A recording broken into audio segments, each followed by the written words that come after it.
અમદાવાદમાં સર્જાયેલી ભયાનક વિમાન દુર્ઘટનાને આજે પૂરું 1 વર્ષ વીતી ગયું છે, પરંતુ ભરૂચ જિલ્લાના જંબુસર તાલુકાના સારોદ ગામે રહેતા એક કમનસીબ પરિવારના આંસુ હજુ સુકાયા નથી. આ કાળમુખા પ્લેન ક્રેશમાં વિદેશમાં ઉજ્જવળ ભવિષ્ય બનાવવાની આશા રાખનાર 25 વર્ષીય આશાસ્પદ યુવાન સાહિલ સલીમ પટેલનું કમકમાટી ભર્યું મોત નીપજ્યું હતું. આજે 1 વર્ષ પછી પણ પીડિત પરિવાર વહીવટી તંત્ર અને એરલાઇન્સ સામે ન્યાયની આશાએ આંખો પથરાવીને બેઠો છે.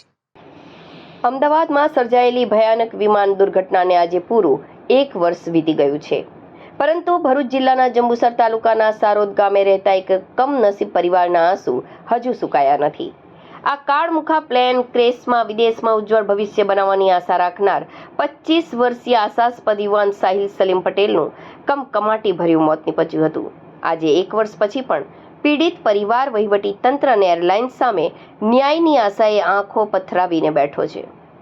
સાહિલના પિતા અને ભરૂચ ભાજપના આગેવાન સલીમભાઈ ગડડુ પટેલે ભારે હૈયે જણાવ્યું હતું કે કોઈ પણ માતા પિતા માટે પોતાના જુવાન જોત દીકરાની અર્થી ઉઠાવવી એ દુનિયાનું સૌથી મોટું અને અસહ્ય દુઃખ છે.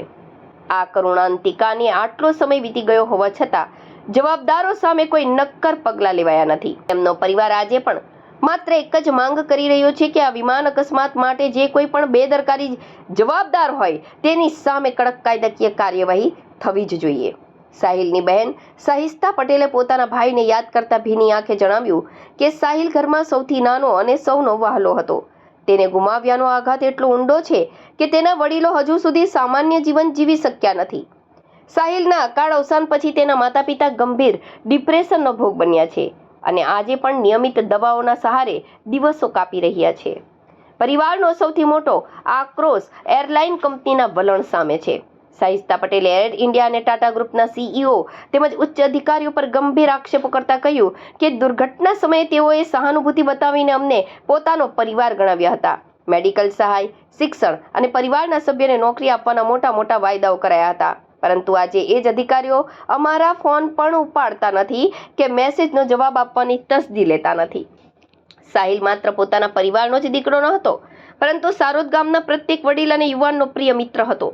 તેની પ્રથમ પુણ્યતિથિએ સમગ્ર ગામમાં શોકનો માહોલ છવાઈ ગયો હતો. ગ્રામજનો પણ માની રહ્યા છે કે સાહિલ જેવા એક નિર્દોષ અને હોનહાર યુવાને એરલાઇન્સની કથિત બેદરકારીના કારણે જીવ ગુમાવવો પડ્યો છે, જે અત્યંત આઘાતજનક છે. પરિવારની આંખોમાં આજે પણ ભીનાશ અને હૃદયમાં ન્યાયની આશા જીવંત છે. પ્લેન ક્રેશની આ ભયાનક ઘટના પાછળનું સાચું કારણ શું હતું તેની તટસ્થ અને નિષ્પક્ષ તપાસ થાય તેવી પરિવારની અંતિમ ઈચ્છા છે. પીડિત પરિવારોને હવે માત્ર શાબ્દિક સહાનુભૂતિના ખોટા આશ્વાસનો નહીં, પરંતુ કંપનીઓ તરફથી વાસ્તવિક જવાબદારી અને ન્યાયપૂર્ણ વર્તનની તાતી જરૂર છે. મારું નામ સહિસ્તા છે અને મારો ભાઈ સાહિલ સલીમ પટેલ 25 વર્ષનો હતો જે એર ઇન્ડિયાના પ્લેન ક્રેશમાં ગુજરી ગયેલ છે.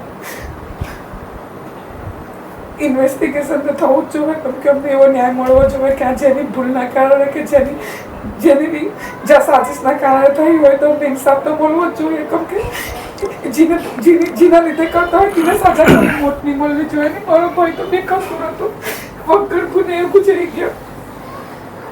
મેં અહીંયાથી એટલી ખુશીથી બેગ્સને બધું પેક કરીને મોકલો તો મારા હાથથી બેગ્સ પેક કરી હતી. ખુશી જરા તો અમને તો ખબર બી ના કે એને મૈયત અહીંયા ઘરે આવશે.